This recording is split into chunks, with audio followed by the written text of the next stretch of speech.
So there we have it. England third place in the World Cup, 23-26 against Argentina. England kind of an epitome of their World Cup, just really hard to beat. Some good basics. We saw one flash in attack with Ben Earl's try, but then apart from that, unfortunately, nothing else.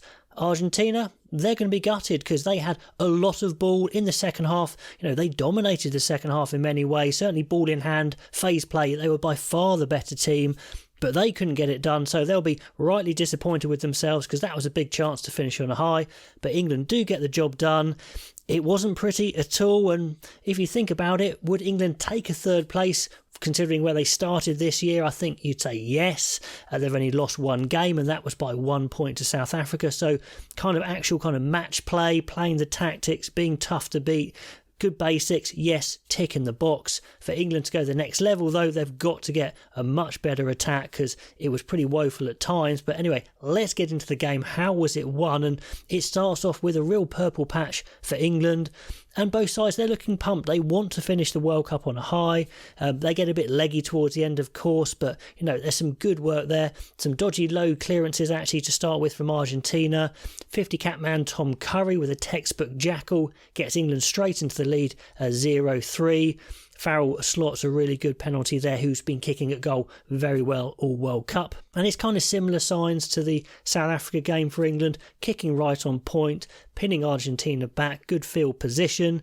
And then on 7 minutes, we get the best play of the game from England by far. Theo Dan slips some tacklers in tight nicely. And then the two playmakers, Farrell and Smith, work how they're meant to work and put Ben Earl through on a hard line. A good pace to score 0-10, and no one else in the England pack could score that sort of try, I don't think, maybe apart from Genge. He's been a star man for England all World Cup. So brilliant start for England, and it keeps on going. And I've actually made a point here. In that first 10 minutes, they actually ran the ball more than they did in the whole semi-final. To be fair, it's dry in this match and it was wet in the semi-final. And on 11 minutes, there's another penalty to England. Good disruption in the line-out from Itoje, who had another really good game. He's had a good World Cup. He's looked full of energy towards the end of the World Cup. Genge, Underhill make big meters. Penalty 0-13. And Argentina, they're in real trouble at the start here. They haven't fired a shot. On 40 minutes, Argentina get a chance to make that shot. It's a sloppy penalty from Will Stewart, clear hands on the floor, trying to jackal, and they have England in big trouble in attacking phases, and we saw that all game. Argentina marching England backwards, getting great quick ball. They turned down 3 points a goal twice early on in the match, which is probably a bad move. But anyway, they go for the try. They're looking for the scrum penalty, but their scrum isn't quite the South African scrum, so no dice there. And they leave from that big attacking phase with no points. So big moral victory for England there. Pretty clever from Argentina. They are trying to target Marcus Smith with a high ball. They do get some joy from that. Buffelli taking him on once with a really good retake on a kick, but still 0 points after 20 minutes. It is a problem. Another note here, Sam Underhill, who's come into the World Cup as a replacement, just making some statements in this game saying, don't forget me, just some huge tackles. That's what he does. And the size of England's tackles and Argentinian tackles were absolutely massive, but England, they couldn't slow down the speed of ruck, so even though they were looking for big shots, they weren't actually effectively slowing down the attack sometimes. We do get some points from Argentina. Again, they target Smith, who makes the catch, but they do get the counter-ruck penalty, so that's 3-13, so at least they're in the game there. We see some spiral bombs from Farrell. England regain well from a couple of those. But the England attacking shape now is not looking particularly clever. After that Ben Earl try, I thought maybe England are going to cut loose, but not at all. And a stolen line out for England on 26 minutes, so they just can't get into the match in attack. But luckily, the Kamikaze kids, who aren't kids anymore, Tom Curry, Sam Underhill, they combine again with a massive double tackle, dislodging the ball, just sheer weight of tackle, and good hands from Farrell. March and let Smith counter-attack, and they catch Kremer offside. So 3-16, a really good first half hour for England there, 20 minutes, half hour. And England are trying to cover for Smith in the backfield, with Freddie Stewart trying to take up some positions where Smith may well normally be, but it's a bit of a hodgepodge really, where you have a winger in Freddie Stewart who's not quite a winger, and Smith who's not quite a fullback, but they're trying to use both of their strengths. But anyway, on 35 minutes, the best attacking phase of the match for Argentina by far. triggered by fullback Malia. Really good half break and offload to Buffelli, and England again can't stop the momentum of the forwards attack, of the Argentinian attack, and Kubeli just snipes over 10-16. Argentina really needed that, although it did look like quite a sizable forward pass in the build-up, but it's still good attacking play. So at half-time it's 16-10, but Argentina are getting the momentum back, and they carry on in the second half with all that momentum. Good Argentinian attack again, good speed of phase play, but two really bad missed tackles from Theo Dan, then Enes Genge, and Santi Carrera says thank you very much. He's under the post, 16-17, but that try is immediately cancelled out. It's kind of ironic because Theo Dan's just made a bad missed tackle, but then great speed off the line to charge down none other than Santi Carreras to regather and score. So a crazy little couple of minutes there.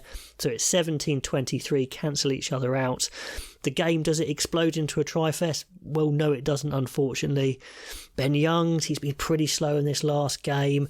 Yeah, he's England's most capped player, had some great performances, but the time is right to call it a day because he was pretty slow, not helped by England's attack, and unsurprisingly, Kerr is on at 50 minutes, and Kerr does make a big difference, adding some pace to the game. Will Stewart, his last act of the game is another needless penalty, unfortunately, so Argentina get back within 3, 20 points to 23. And that Argentinian attacking shape is looking really good. All the players know where they should be, which is different to England. They've got England backpedaling at speed, but England are just hanging on, just doing enough. Ben Earl this time on 51 minutes with a smart jackal to save a dangerous position. And really after that first 20, 15, 20, 25 minutes for England, Argentina have looked the most dangerous, but they still trail on the scoreboard, and that has been their problem. Now beyond the kicking attack, England, there's not too much deception there. It's a bit of a mess. Tuolangi has to go off, and then I'm not sure why they do this.